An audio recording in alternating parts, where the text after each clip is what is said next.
Begini nasib anak Brigjen Suparjo yang jarang terungkap.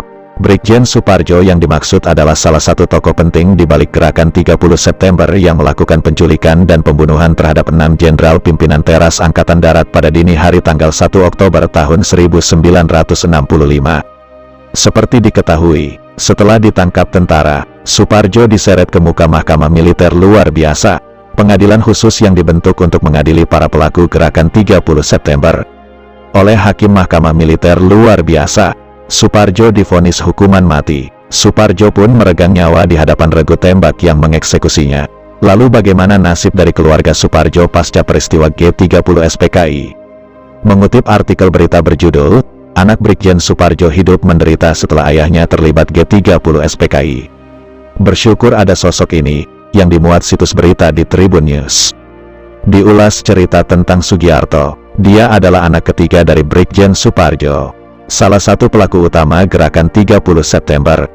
Cerita Sugiarto, anak Brigjen Suparjo itu sendiri sempat dimuat di majalah Intisari edisi September tahun 2004 dengan judul artikel Jalan Damai Anak-anak Korban Konflik 1965 yang terbit pada bulan September tahun 2004. Kemudian dikutip ulang oleh situs berita Tribun News. Dalam pengakuannya, Sugiarto mengungkapkan bahwa setelah peristiwa G30S yang mengerikan itu, ia dan keluarganya kena imbasnya. Ejekan dan cemoohan adalah makanan sehari-hari bagi Sugiarto selama kurang lebih setahun. Bahkan, kata dia, ada satu bekas luka di punggungnya menjadi kenang-kenangan yang tidak pernah dia lupakan. Menurut Sugiarto, luka itu akibat dia melindungi adiknya dari amukan massa yang marah pasca peristiwa gerakan 30 September. Tapi saya enggak mau cengeng cuma gara-gara itu, kata Sugiarto. Sayang Sugiarto enggan bercerita lebih lanjut tentang penderitaan yang ia dan keluarganya alami. Ia coba melupakan itu semua, dan ia tak mau meratapi nasib. Salah satu alasannya, karena sang ibu.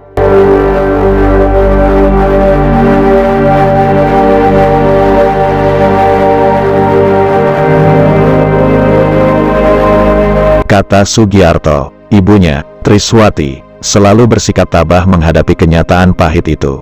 Bahkan, berkat ibunya, Sugiarto dan adik-adiknya berusaha tegar, terus bertahan di tengah kesulitan yang terus mendera dia dan keluarganya. Ia anggap kenyataan pahit yang ia terima adalah takdir dari Tuhan. Karena itu ia hanya bisa pasrah. Ibunya pun selalu memberi nasihat kepada anak-anaknya agar tabah. Karena semua sudah digariskan Tuhan alias itu adalah takdir Tuhan. Terima semua ini sebagai takdir. Begitu selalu pesan ibunya. Kata Sugiarto, dengan segala kesulitan yang dihadapi, Sugiarto akhirnya bisa menjadi dokter gigi. Meski itu diraihnya dengan susah payah, namun keinginannya menjadi pegawai negeri dikuburnya dalam-dalam. Karena terbentur surat keputusan, instruksi, Menteri Dalam Negeri nomor 32 tahun 1981 yang intinya melarang keluarga tahanan politik menjadi pegawai negeri. Tapi Sugiarto tidak mempersoalkannya. Sugiarto juga tak mau mengungkit luka lama. Karena di mata Sugiarto, mereka yang marah atau benci sebenarnya tidak mengerti letak permasalahannya. Sugiarto juga bercerita, meski banyak orang yang menjauhi dia dan keluarganya, masih ada saja orang yang peduli dan memperhatikan nasibnya. Dan yang bikin terenyuh orang-orang yang peduli terhadap keluarganya dan banyak membantu adalah orang-orang yang dulu dianggap berseberangan dengan sang ayah.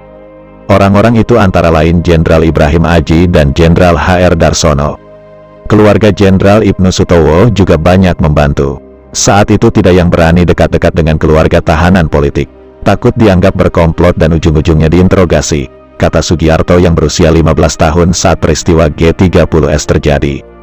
Beruntungnya rekan-rekan ayahnya tidak pernah meninggalkan dirinya. Jenderal Ibrahim Aji, mantan Panglima Siliwangi itu, kata Sugiarto, selalu menolong di saat kesulitan-kesulitan datang tiada henti. Apalagi Jenderal Ibrahim Aji tahu, jika istri Suparjo masih harus menghidupi 12 putra-putrinya. Saking dekatnya, kata Sugiarto, Ibrahim Aji yang menikahkan salah seorang putranya dengan salah seorang putri Suparjo. Sugiarto juga pernah bertanya kepada Ibrahim, yang dipanggilnya Papi, tentang sosok ayahnya Brigjen Suparjo. Pap, apa ayah saya bersalah? Ibrahim Aji yang ditanya menurut pengakuan Sugiarto menggeleng. Tidak, dia seorang profesional army. Dia hanya melaksanakan tugas, kata Ibrahim Aji menurut pengakuan Sugiarto.